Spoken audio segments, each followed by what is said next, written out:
وَنُفِخَ فِي الصُّورِ، اور جب سور میں پھونکا جائے گا، فَصَعِقَ مَن فِي السَّمَاوَاتِ وَمَن فِي الْأَرْضِ، تو ہر کوئی جو بھی آسمانوں اور جو بھی زمین میں ہے سب کے سب بے ہوش ہو جائیں گے، اِلَّا مَن شَاءَ اللَّهُ، مگر جسے اللہ چاہے۔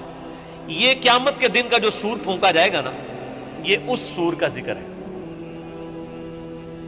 کہ جو روئے ارض پہ لوگ ہیں، آسمانوں میں فرشتے آباد ہیں، سب کو موت آ جائے گی سوائے جس کو اللہ چاہے گا، اور وہ ایک شخص ہے جس کی ایکسیپشن ہے۔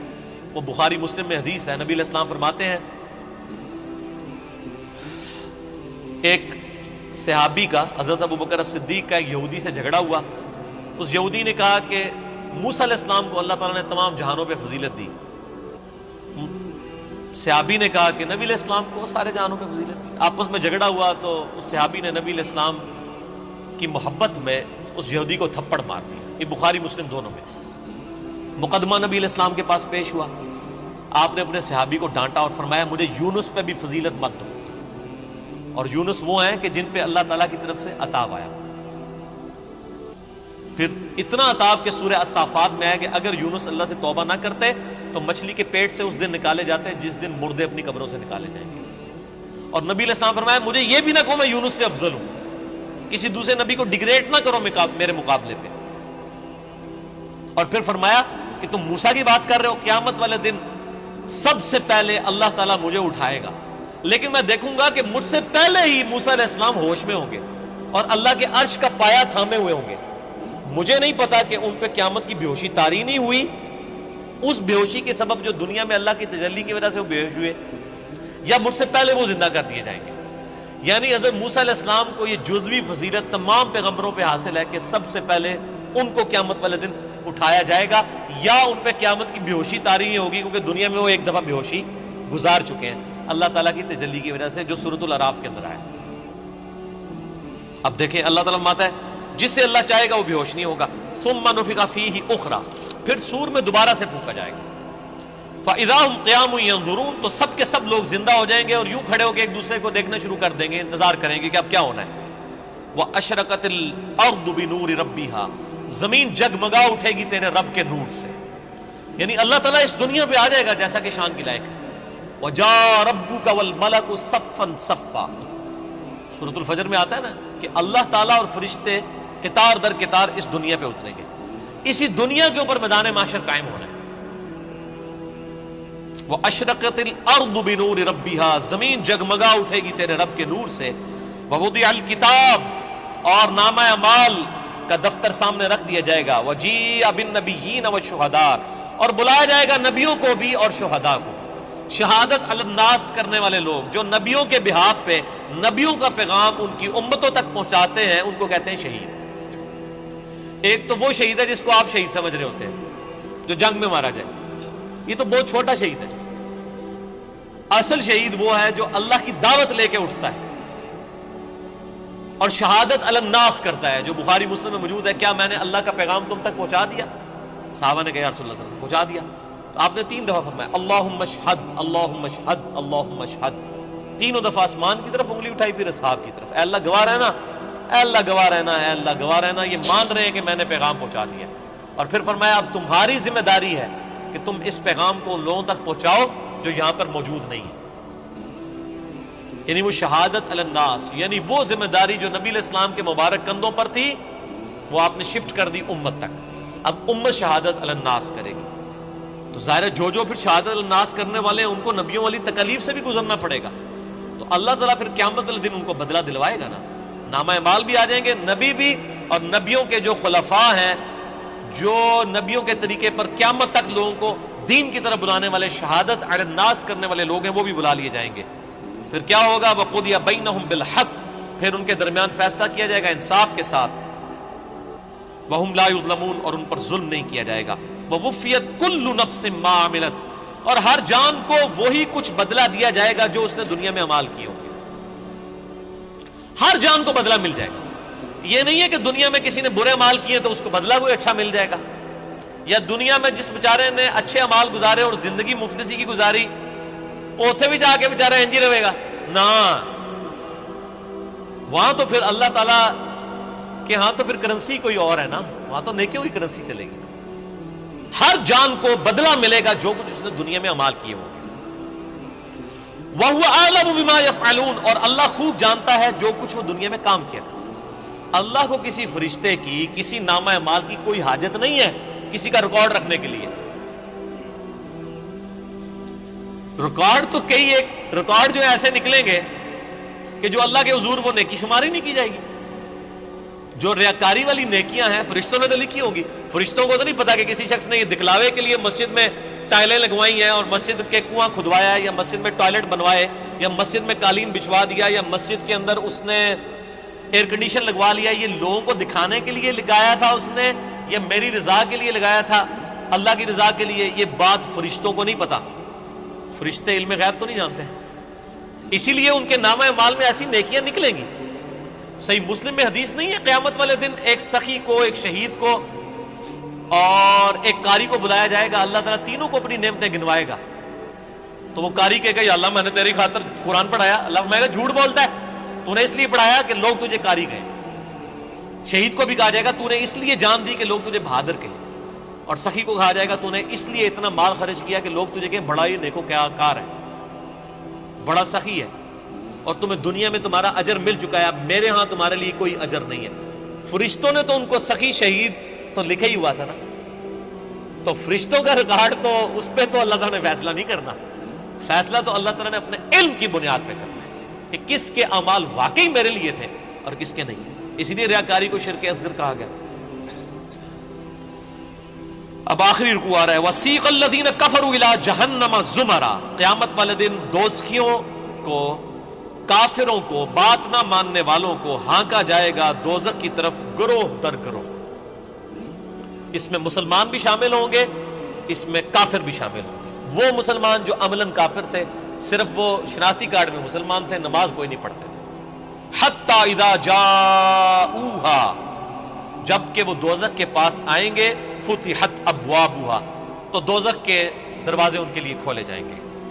وَقَالَ لَهُمْ خَزَنَتُهَا, تو اب دوزخ کے اوپر جو داروغہ ہے, خزانچی ہے, جو سمجھ لیں وہاں کی مینجمنٹ چلا رہا ہے, حضرت مالک علیہ السلام, سورہ الزخرف میں ان کا نام بھی آیا.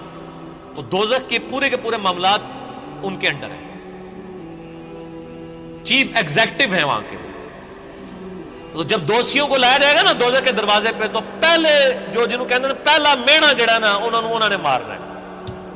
وہ خزانچی کیا کہے گا؟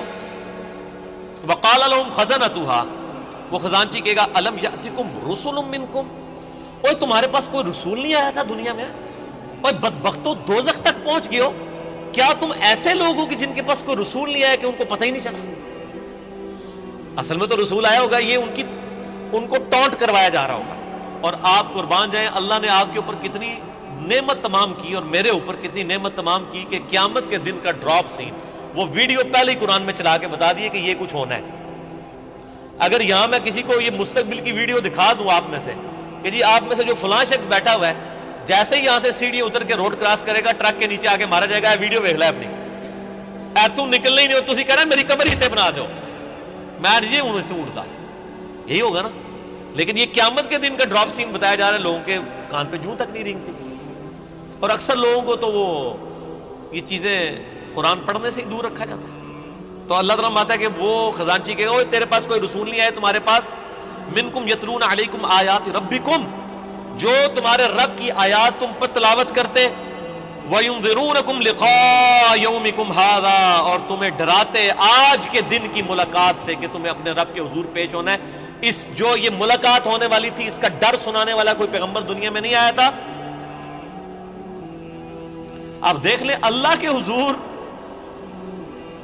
بزرگوں والا کوئی کنسپٹ نہیں ہے.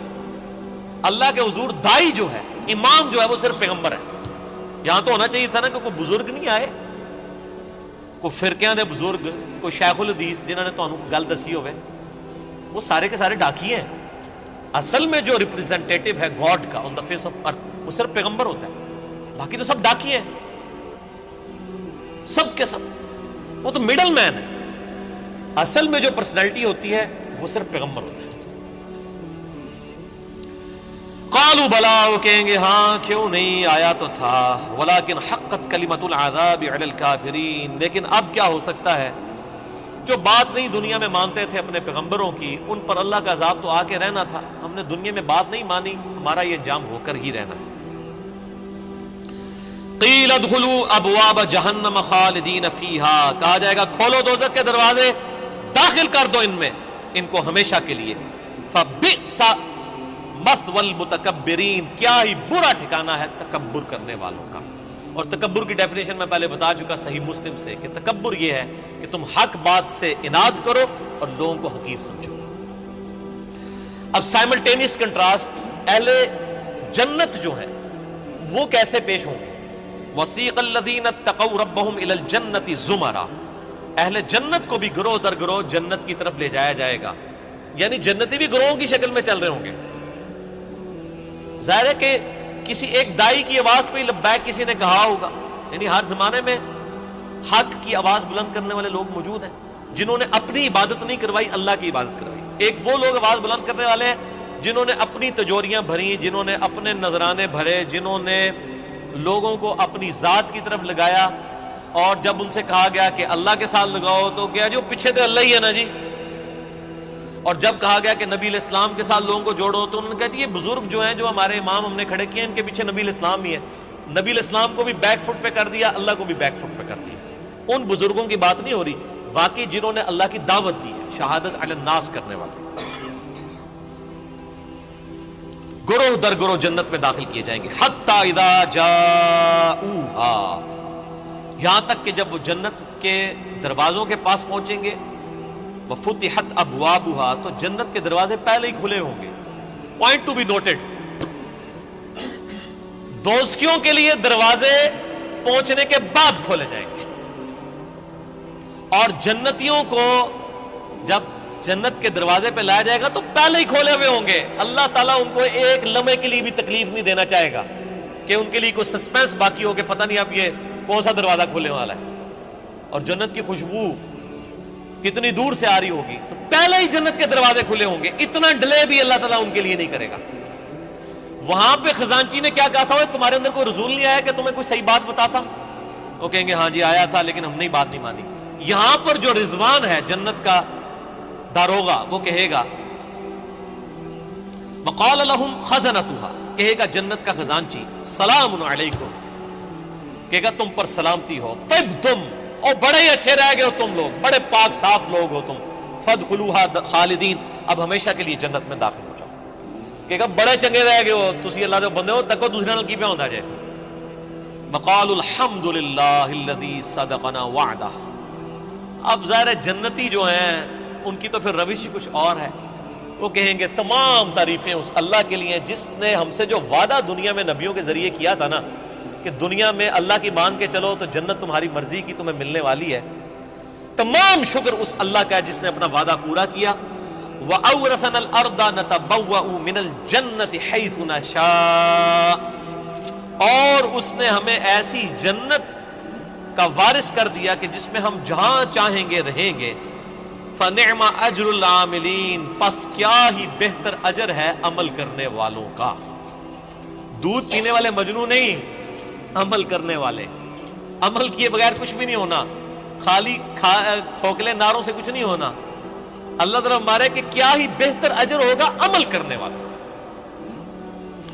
وَتَرَى الْمَلَائِكَةَ حَافِّينَ مِنْ حَوْلِ الْعَرْشِ، تم دیکھو گے اس دن کہ فرشتے اللہ کے عرش کے گرد جو ہے وہ گھیرا ڈالے ہوئے ہوں گے، یسبحون بحمد ربہم، اپنے رب کی تسبیح بیان کر رہے ہوں گے حمد کے ساتھ۔ وہ بخاری مسلم میں آ گیا، بخاری کی آخری حدیث یہی ہے۔ اللہ تعالیٰ کو دو کلمات بہت پسند ہیں جو زبان پہ ہلکے ہیں لیکن میزان عمل پہ بہت بھاری ہیں، سبحان اللہ و بحمدہ سبحان اللہ العظیم، یہی فرشتوں کا کلام ہوگا۔ یعنی جسے کہتے ہیں ڈراپ سین آف قیامت، یہ ہو رہا ہوگا کہ جب جنتی جنت میں داخل ہوں گے تو فرشتے اللہ کے عرش کے گرد جمع ہوں گے اور سبحان اللہ و بحمدہ اللہ کی تعریفیں بیان کر رہے ہوں گے۔ وقضی بینہم بالحق، اور ان کے درمیان فیصلہ کیا جائے گا حق کے ساتھ، پرپز فل، با مقصد۔ جس نے دنیا میں اچھے مال کیے اسے اچھا بدلہ، جس نے برے مال کیے اس کے لیے برا بدلہ۔ وقیل الحمد للہ رب العالمین، اور ہر طرف سے یہ صدا آ رہی ہوگی، الحمد للہ رب العالمین، الحمد للہ رب العالمین۔ یہ قیامت کے دن کا ترانہ ہوگا، الحمد للہ رب العالمین۔ کیوں؟ یہ ساری کائنات اسی نے سجائی، اسی نے مخلوقات کا سلسلہ شروع کیا، اسی نے زندگی اور موت کے معاملات رکھے۔ یہ پورے کے پورا جو ایک آپ سمجھ لیں سٹیج سجایا گیا تھا نا، اس کی کنکلوژن جنت اور دوزخ کی شکل میں ہوگی نا جب، تو جنتی جب جنت میں پہنچیں گے نا تو بس حقیقت بات ہے کہ یہاں بیٹھ کے احساس ہو رہا ہے کہ جس شخص کو دوزخ سے بچا لیا جائے گا تو اس کی تو زبان سے ہی تسبیحات ختم ہی نہیں ہوں گی، شکر ہے یا اللہ تیرا، شکر ہے یا اللہ، تیرے لیے ساری تعریفیں ہیں، تو نے بچا لیا۔ تو قیامت کے دن حمد کا ترانہ کیا ہوگا؟ الحمد للہ رب العالمین، تمام تعریفیں اللہ کے لیے، ہر طرف سے یہ ندا آ رہی ہوگی، الحمد للہ رب العالمین، الحمد للہ رب العالمین، الحمد للہ رب العالمین۔ اور یہاں